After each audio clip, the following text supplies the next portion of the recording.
name of Allah subhanahu wa ta'ala, the beneficent, gracious and most merciful. Assalamu alaikum viewers, my name is Mohammad Suhail and I am from Department BS Accounting and Finance. I am here leading to a discussion about medical ethics in relation to society, and my companions in this valuable discussion are Aisha, Nasheen, Rafe and Gohar. There is a saying of Hazrat Imam Ali Raziyallahu anha, it is Imam's duty to imprison criminal scholars and ignorant doctors. This is a great self-explanatory saying.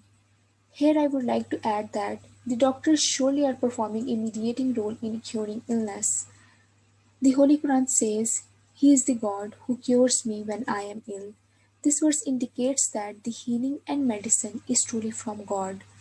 We have an honor to host here our senior lecturer, Sir Tayyib Habib Bhatt, the psychologist and yoga expert accredited from USA Yoga Alliance, a hypnotherapist and with special expertise in meditation, included in subject discussion to give us a clear understanding about the medical ethics. السلام علیکم سر، we are extremely grateful کہ آپ نے اپنی مصروفیات میں سے ہمارے لیے اپنا قیمتی وقت نکالا تاکہ ہم آپ کے تعاون سے میڈیکل ایتھکس کو بہترین طریقے سے سمجھ سکیں. Thank you so very much for inviting me in this discussion, and hopefully that would be very much beneficial for all of us and for the rest of the people as well. اس discussion کا آغاز کرتے ہوئے میرا پہلا question آپ سے یہ ہے کہ سائیکالوجی کیا ہے اور سائیکالوجسٹ کیا ہوتا ہے اور وہ کیا کام کرتا ہے؟ Right. Thank you very much for the question. Actually psychology کو ویسے تو بڑی ایک اس کی vast term ہے اس کو سمجھنے کے لیے، لیکن کیونکہ اس میں جو ہم لوگ اسٹڈی کرتے ہیں that is mind and behaviors. تو اس میں بیہیویئرس کو دیکھا جاتا ہے کہ کس طرح سے آبزرو کیا جاتا ہے تھرو ڈفرینٹ ریسرچز، دیکھا جاتا ہے کانشیسلی ان کانشیسلی کوئی کس طرح سے پرفارم کر رہا ہے اپنی ڈیلی روٹین لائف میں، اور اس کے ساتھ ساتھ اس کے مائنڈ کو بھی اسٹڈی کیا جاتا ہے، کیونکہ بہت ساری ایسی پرابلمس ہیں جو ہمارے کوگنیشن کی وجہ سے لوگ جو ہے وہ فیس کرتے ہیں، اور جو جتنے بھی ان کی اپروچز ہیں وہ پھر ڈس فنکشنل ہو جاتی ہیں، ان کی تھاٹس جو ہے وہ ڈس فنکشنل ہو جاتی ہیں، ان کی بیہیویئر جو ہے وہ irrelevant یا ڈس فنکشنل ہو جاتے ہیں، جس کی وجہ سے پرابلمس وہ ڈیلی روٹین لائف میں سوشل نارمز اینڈ اسٹینڈرڈ سے بالکل ہٹ جاتے ہیں. تو جس کو پھر اسٹڈی کیا جاتا ہے، اسٹڈی کرنے کے بعد اسیسمنٹس کی جاتی ہیں، اینالائز کیا جاتا ہے، اور پھر اس کے لیے ٹریٹمنٹس اپلائی کی جاتی ہیں ڈفرینٹ، بھلے ان کے مائنڈ کے حوالے سے یا پھر ان کے بیہیویئر کو کریکٹ وے میں کرنے کے لیے، تاکہ وہ لرن کر سکیں کہ ایکچولی کون سا ایک ایپٹ بیہیویئر ہے یا تھاٹس ہیں جس کو اپلائی کرتے ہوئے ایک نارمل سٹیزن بن سکتے ہیں. تو سائیکالوجی میں ایکچولی اس طرح سے ہوتا ہے. اب جو دوسرا آپ کا کویشچن تھا کہ سائیکالوجسٹ کیا ہوتا ہے، تو سائیکالوجسٹ نے ایکچولی اسی طرح سے جو پرابلمس ہیں، جو سائیکو سوشل پرابلمس جتنی ہماری ہیں یا سائیکولوجیکل پرابلمس جو ہوتی ہیں، اس کو دیکھنا ہوتا ہے، اسٹڈی کرنا ہوتا ہے، اور ان کے پاس جب اپروچ کرتے ہیں کلائنٹس آتے ہیں تو اس میں وہ دیکھتے ہیں کہ کوئی انسان میں کسی طرح سے اگر کوئی اسٹریس آ رہا ہے، اگر اس میں انزائٹی کا لیول جو ہے وہ بہت زیادہ بڑھا ہوا ہے، وہ ڈپریسو فیز میں ہے، یا دوسرے اس کے سائیکو سوشل پرابلمس اس کے ساتھ چل رہے ہیں جو اس کی ڈیلی روٹین لائف میں، جو اس کے نارمل اسٹینڈرڈ سے ہٹ کے پرابلمیٹک ایریاز میں جا رہے ہیں، تو اس کو وہ اسٹڈی کرتا ہے اور پھر اس کے اوپر ڈفرینٹ تھراپیز اپلائی کرتا ہے تاکہ ان کو ان مشکلات سے باہر نکلنے میں ان کی مدد کی جا سکے. سر میرا اگلا سوال آپ سے یہ ہے کہ ایک سائیکالوجسٹ کو کن سکلز، ڈگری اور ایکسپیرینس کی ضرورت ہے کہ ایک شخص ان سے کنسلٹ کر سکتا ہے؟ رائٹ. جو سائیکالوجسٹ ہے اس کو بیسیکلی تو اس کے لیے جو اب تو بی ایس ہو چکا ہے، پہلے ایم ایس سی سائیکالوجی ہوتا تھا، اب بی ایس جو گریجویشن کمپلیٹ کرنے کے بعد ڈپلوماز ہیں ڈفرینٹ، جیسے کہ اے ڈی سی پی، پی جی سی، اس میں یہ ہوتا ہے کہ additional diploma in clinical psychology یہ کیا جاتا ہے، M S in clinical psychology کیا جاتا ہے، اور پی ایچ ڈی بھی کی جاتی ہے. اب لیکن اس کے بعد وہ ڈفرینٹ ہو جاتا ہے، جس طرح سے اگر ڈپلوما کیا جاتا ہے گریجویشن کے بعد تو اس میں یہ ہوتا ہے کہ پھر وہ اپنا کلینک جو ہے وہ اسٹارٹ کر سکتا ہے، یا وہ اگر وہ اپنا ایم ایس کمپلیٹ کرتا ہے تو ایم ایس کرنے کے بعد وہ اپنا کلینک اسٹارٹ کر سکتا ہے، یا اس کے ساتھ جو ڈفرینٹ یونیورسٹیز ہیں وہاں پہ ایز اے لیکچرر وہ بھی اپوائنٹ ہوتے ہیں، اور پی ایچ ڈی اگر کرتے ہیں یا پھر ایم فل کیا جاتا ہے تو پھر وہ ریسرچ جو ڈفرینٹ پرابلمس انٹروڈیوس کیے جاتے ہیں، جو ڈفرینٹ پرابلمس لوگوں کو آتے ہیں گلوبلی سائیکولوجیکلی جتنے بھی پرابلمس آتے ہیں، ان کو مینٹل پرابلمس جو ہوتے ہیں ان کو سولوشن کی طرف کس طرح سے ان کے اوپر ٹریٹمنٹ اپلائی کی جاتی ہے، اس کے اوپر پھر اس طرح سے کام کیا جاتا ہے. جی سر، جیسا آپ نے بتایا کہ گریجویشن کمپلیٹ کرنے کے بعد وہ ڈپلوماز لے سکتا ہے جس سے وہ اپنی کلینک پریکٹس شروع کر سکتا ہے، یا پی ایچ ڈی کر کے وہ مختلف ریسرچ پیپرز میں لکھ سکتا ہے۔ سر میرا سوال آپ سے یہ ہے کہ سائیکالوجی جو کہ مینٹل ہیلتھ کے ریلیٹڈ ہے، اس نے ایز اے پروفیشن کب شکل اختیار کی ہے؟ دیکھیے جیسے آپ نے خود ہی بتایا کہ جو ہی ہم لوگ اس کی ہسٹری میں جاتے ہیں یا جو ہم لوگ بات کرتے ہیں کہ بہت پرانی، تو اس میں جتنی بھی اسٹڈیز تھی وہ سارے فلاسافیکل وے میں دیکھا جاتا تھا، بھلے وہ انگلش تھی، سوشیولوجی تھی، سائیکالوجی تھی، اینتھروپولوجی تھی۔ لیکن بعد میں آہستہ آہستہ 90s میں آ کے 80s میں آ کے ان کے اوپر کام ہوا اور پھر ان کو ڈفرینٹ برانچز بنا دیا گیا۔ تو سائیکالوجی کو بھی اسی طرح سے جب دیکھا گیا کہ that is actually a knowledge based kind of branch, تو اس میں دیکھا گیا کہ اس میں تو لوگوں کی بہت زیادہ فلاح ہو سکتی ہے، لوگوں کو بہتری کی طرف لے کے آیا جا سکتا ہے۔ تو پھر اس کو ڈفرینٹ جو ہے وہ ایک سبجیکٹ کے طور پہ اسٹڈی کرنا شروع کر دیا، اس کے اوپر بہت زیادہ اسٹڈیز ہوئی، ریسرچز ہوئی، اور ڈفرینٹ پرابلمز، مینٹل پرابلمز جب سامنے نکل کے آئے تو اس کے سولوشنز پہ بھی اسی طرح سے کام ہونا شروع ہو گیا۔ سو یہ جس طرح سے باقی سارے سبجیکٹس ہم لوگ دیکھتے ہیں، باقی سارے علوم دیکھتے ہیں، اسی طرح سے یہ 18 سینچریز 19 سینچریز میں یہ پھر ڈفرینٹ اس نے ایک شکل اختیار کی، اور اب بہت زیادہ امپورٹنٹ رول اس کا پوری سوسائٹی میں ہو چکا ہے اس حوالے سے۔ سر جیسا کہ آپ جانتے ہیں کہ یہ آئی ٹی کا دور ہے، ہر انسان بشک وہ بچہ ہے یا بڑا ہے سوشل میڈیا سے جڑا ہوا ہے۔ اگر ہم ان تمام چیزوں کو مد نظر رکھیں تو سر آپ کی نزدیک انسان کی مینٹل ہیلتھ پر ان تمام چیزوں کا کیا اثر ہے، اور مینٹل ہیلتھ کی ضرورت کس حد تک بڑھتی جا رہی ہے؟ دیکھیے مینٹل ویل بینگ کی ہمیشہ سے ہی ضرورت رہی ہے، اور پہلے چونکہ اتنا زیادہ سوشل میڈیا ان نہیں تھا کوئی بھی، اور لوگوں کے پاس بہت زیادہ ٹائم ہوتا تھا کہ جس طرح سے آپ بات کریں بچوں کی سکلز کی بات کریں، ان کی تعلیم کی تربیت کی بات کریں، تو پہلے بچوں کے پاس اور اسپیشلی پیرنٹس کے پاس زیادہ ٹائم ہوتا تھا، کیونکہ اتنا زیادہ مٹیریلسٹک اپروچ نہیں تھی لوگوں کی کوئی بھی، جتنا بھی لوگوں کے پاس ہوتا تھا ٹائم زیادہ ہوتا تھا اور کرنے کو کم کام ہوتا تھا اس طرح سے، تو لوگ اس طرح کی چیزوں میں زیادہ انگیج نہیں ہوتے تھے، لوگ اپنے بچوں کو اچھے طریقے سے ان کی نرچرنس کر سکتے تھے۔ اب یہ پرابلم زیادہ ہو گیا ہے، اب چونکہ لوگوں کے پاس زیادہ مٹیریلسٹک ہو گئے ہیں، زیادہ ان کی اپروچ اس طرح سے آ گئی کہ زیادہ سے زیادہ حاصل کیا جائے۔ اس سے کیا فرق پڑا کہ بچوں کی جو نرچرنس ہے، ان کی ایموشنس کو کیسے کنٹرول کرنا ہے، ان کی سائیکولوجیکل جو ویل بینگ ہے اس کو کس طرح سے اسٹیبلش کرنا ہے، تو وہ کم ہو گیا۔ تو اس میں اب جو سائیکولوجسٹ کا کام ہے وہ زیادہ ہو چکا ہے۔ اب وہ لوگ جب کنسلٹ کرتے ہیں تو بہت زیادہ ایسے جو چائلڈہڈ مینٹل ڈس آرڈرز ہیں وہ بہت زیادہ ہو چکے ہوئے ہیں، جس میں کنڈکٹ ڈس آرڈر، آٹزم ہے، ایسپرجرز ڈس آرڈر ہے، اور بہت زیادہ ڈس آرڈر ہے، جس میں بچے جو ہیں وہ ایکچولی ان کو شروع سے ہی نہیں کوئی بھی ٹریٹمنٹ ہی نہیں ملتی، اور پیرنٹس کو چونکہ اس چیز کا پتہ نہیں، اور ہمارے سوسائٹی میں ویسے بھی سائیکالوجی کو یا سائیکالوجسٹ کو اچھی طرح سے نہیں دیکھا جاتا، کیونکہ مینٹل ڈس آرڈرز کی جب بات آتی ہے تو لوگ اس کو چونکہ اپنے جسم کا حصہ ہی نہیں سمجھتے، دماغ بھی کوئی جسم کا حصہ ہے، ویسے کسی کو ڈائبٹیز ہو جائے یا کسی کو السر ہو جائے تو لوگوں کو بتا دیتے ہیں، لیکن جو ہی لوگ بتاتے ہیں کہ ہم اپنے بچے کو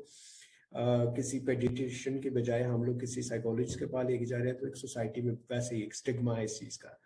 تو اس چیز کو سمجھنا بہت زیادہ امپورٹنس ہے، کیونکہ ابھی بہت زیادہ امپورٹنس ہے سائیکالوجسٹ کی، لوگوں کو ضرور کنسلٹ کرنا چاہیے، کیونکہ بچے کو اگر بالکل چھوٹی ایج میں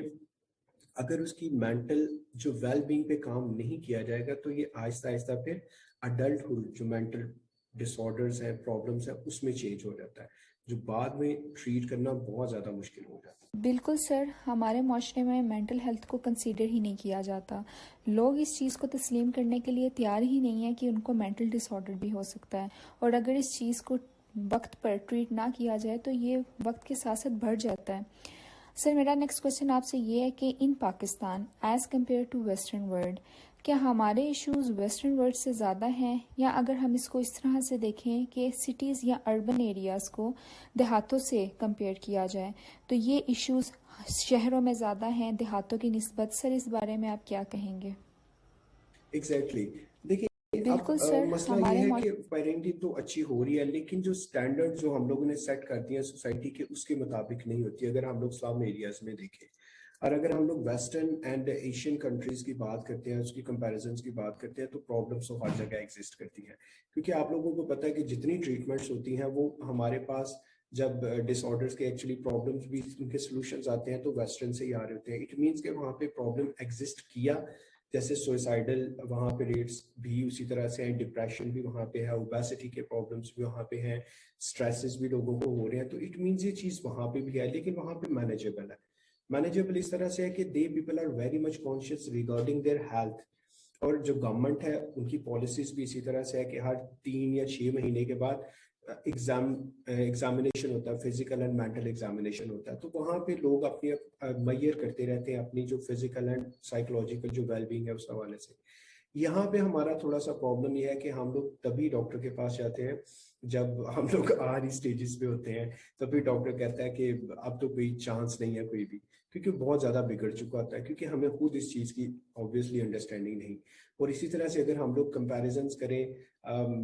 اس کا میٹروپولیٹن سٹیز کا اینڈ اسلام ایریاز کا, تو وہاں پہ بھی یہی ایشوز چل رہے ہوتے ہیں کہ وہاں پہ آبویسلی لوگوں کے پاس ٹائم تو ہوتا ہے, اس طرح سے وہ اتنا زیادہ انگیج نہیں ہے اس طرح کے سوشل میڈیاز یا اس طرح کی چیزوں میں, لیکن پھر بھی نرچرنس چونکہ ان لوگوں کی ایک بہتر طریقے سے نہیں ہوئی ہوتی تو وہ پھر بچوں کو اس طرح سے نہیں کر سکتے. اور جب ہم لوگ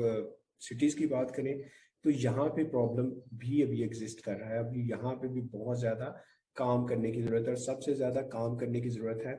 کہ اویئرنیس کو ریز کرنا ہے کہ سائیکولوجی یا psychological issues are also a part of our life. تو اس کی جتنی زیادہ ایکسیپٹنس لوگوں میں جلدی ہو جائے گی, اتنی ہی زیادہ کیسز کی ریشوز جو ہے وہ کم ہونا شروع ہو جائے گی. سر آپ نے بالکل ٹھیک کہا کہ ہماری سوسائٹی میں اویئرنیس کی بہت زیادہ ضرورت ہے. سر ایز اے پروفیشنل ایک جو سائیکالوجسٹ ہے اس کے لیے کیا کوئی اسٹینڈرڈس ہیں یا کوئی انٹرنیشنل باڈی یا رولز ہیں کہ اس نے اپنے پیشنٹ کی انفارمیشن کس طرح سے یوز کرنی ہے, یا کوئی کوڈ آف ایتھکس ہیں جو اس کی ریکوائرمنٹس اس کو پوری کرنی ہوتی ہیں؟ So that's a wonderful question. Actually, جس طرح سے ہر ایک ایتھکس ہیں, بزنس کے ایتھکس علیحدہ ہیں, میڈیکل پروفیشنز میں علیحدہ ہیں, ایون کہ لائرز کے علیحدہ ہیں, ہر پروفیشن میں بزنس مینجمنٹ کے. اسی طرح سے جو سائیکولوجیکل امریکن سائیکولوجیکل ایسوسیشن ہے, اس نے بھی سائیکولوجی کے حوالے سے سائیکولوجسٹ کے لیے, کاؤنسلرز کے لیے ڈفرینٹ جو ہیں وہ اس کے ایتھیکل جو سٹینڈرڈز ہیں وہ سیٹ کیے ہوئے ہیں. ٹھیک ہے, اور اس میں کیا ہے کہ سیم اسی طرح سے جب کلائنٹ سائیکولوجسٹ کے پاس آتا ہے تو اس کے کچھ سٹینڈرڈز یا پالیسیز سیٹ کر دی ہیں. فار ایگزامپل سب سے پہلے تو یہ ہے کہ کانسینٹ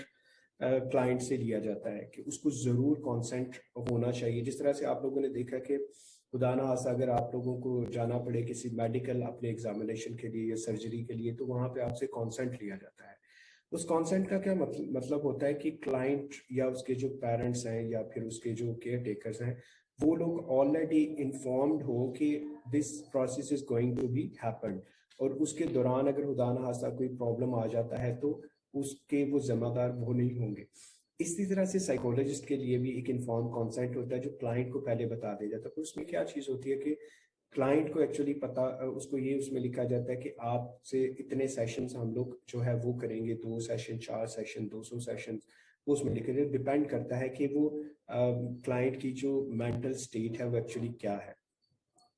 پھر اس کے بعد اس میں سارا پروسیجر لکھا جاتا ہے کہ کتنے اماؤنٹ ہوگی ہماری ایک جو سیشن ہے اس کی, یا 10 سیشنز کی کتنی ہوگی. اس میں ٹائمنگ باقاعدہ لکھی جاتی ہے کہ کتنے ٹائم کے لیے سیشن ہوگا, دن میں ٹوائس اے ویک ہوگا یا ونس اے ویک ہوگا یا تھرائس اے ویک ہوگا, یہ ڈیپینڈ ہوتا ہے, یا فورٹ نائٹلی ہوگا. وہ سارا اس میں ہوتا ہے. پھر انفارم کیا جاتا ہے کہ ہم یہ تھراپیز اپلائی کریں گے تاکہ کلائنٹ کو اس پرابلم سے باہر نکالا جا سکے.